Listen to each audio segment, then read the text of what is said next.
Assalamualaikum warahmatullahi wabarakatuh. Sebelumnya izin memperkenalkan diri. Nama saya Intan Nur Laila dengan NPM 2317051109.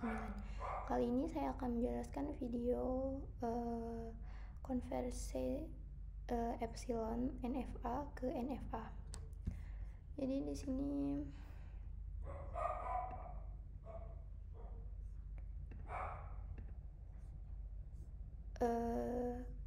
kita tahu bahwa NFA atau automata finite non-deterministic adalah automata finite yang memiliki 0, 1, atau lebih dari satu gerakan dari suatu keadaan tertentu pada simbol masukan tertentu.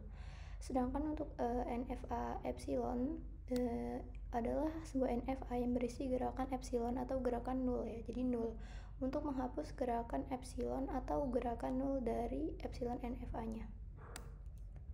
Berikut adalah contohnya, di mana di sini titik puncak V1 dan titik puncak V2 itu memiliki pergerakan epsilon. Jadi langkah yang pertama, kita perhatikan dari kedua titik sudut yang memiliki pergerakan epsilon. Nah, di sini di gambar 1 kita memiliki titik sudut V1 dan titik sudut V2 yang memiliki pergerakan epsilon dari V1 ke V2. V1 mempunyai gerakan epsilon. Sekarang kita temukan semua gerakan ke titik sudut lain yang dimulai dari titik sudut V2. Jadi selain gerakan epsilon yang dipertimbangkan. Nah, setelah menemukan gerakan, kita gandakan semua gerakan yang dimulai dari titik sudut V2 dengan input yang sama untuk memulai dari titik sudut V1 dan menghapus gerakan epsilon dari titik sudut V1 ke titik sudut V2. Kemudian langkah ketiga, kita melihat apakah vertex V1 ini merupakan start state ataupun bukan. Jika vertex F1 itu merupakan start state, maka kita juga akan menjadikan vertex V2 sebagai start state. Nah, jika vertex F1 ini bukan start state, maka tidak akan ada perubahan. Nah, kemudian langkah yang keempat, kita lihat apakah vertex V2 itu merupakan status akhir atau bukan. Jika vertex F2 ini merupakan status akhir, maka kita juga akan menjadikan vertex V1 sebagai status akhir. Dan jika langkah 1 hingga langkah 4 ini semua gerakan epsilon dihapus dari NFA, sekarang untuk menjelaskan konversi, mari kita ambil sebuah contoh di bawah ya. Jadi kita di sini kita punya state pada Q0, Q1, Q2, dan Q4 yang menyebutkan 1 dan 0, dimana dari Q0 sebagai start state dan Q2 sebagai final state, dan Q0 menuju Q2 itu dia punya pergerakan 0, sehingga tabel transisinya dari diagram tersebut itu menghasilkan seperti ini. Jadi berdasarkan tabel transisi, keadaan Q0 telah mendapatkan masukan 1 menuju ke state Q1, dan Q0 saat menerima input sebagai gerakan keadaan 0 atau epsilon, dia ke Q2 epsilon. Terus Q1 setelah mendapat masukan 1, dia keadaan menuju Q0. Q1 diberi masukan 1, dia ke Q0, jadi balik lagi gitu. Terus dengan cara yang sama, keadaan Q2 saat mendapat masukan 0 menuju ke keadaan 3. Keadaan Q2 saat mendapat masukan 1 menuju ke keadaan Q4. Sini ya. Selanjutnya dengan cara yang sama, keadaan Q3 setelah mendapat masukan 0, maka dia beralih ke keadaan Q2. Dengan cara yang sama, keadaan Q4 setelah mendapat masukan 0 beralih ke keadaan Q2.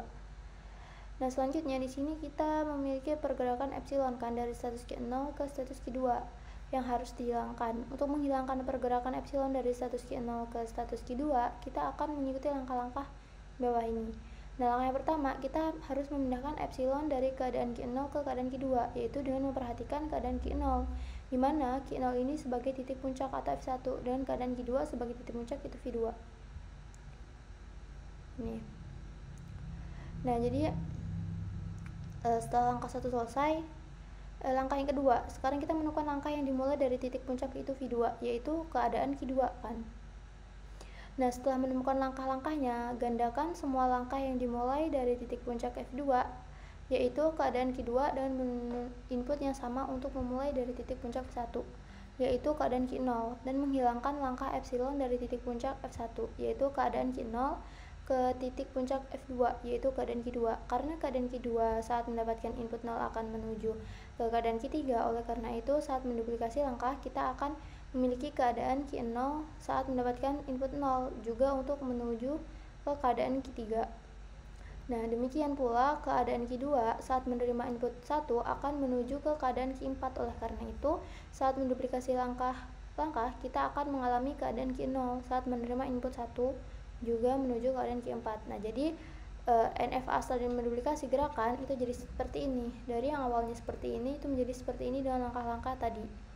Nah, kemudian lanjut ke langkah-langkah yang ketiga, di mana karena simbol V1 itu keadaan Q0 adalah start state, maka kita juga akan menjadikan simbol F2 sebagai start state juga.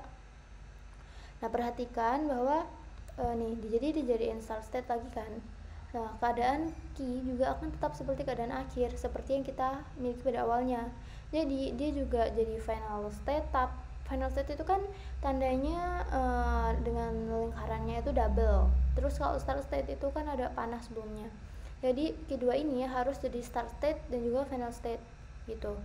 Nah, selanjutnya karena simbol F2 itu keadaan Q2 adalah keadaan akhir, maka kita juga akan menjadikan simbol F1 sebagai keadaan akhir. Jadi setelah Q2 dijadiin start state, kemudian Q0 juga dijadiin start state dan juga final state gitu.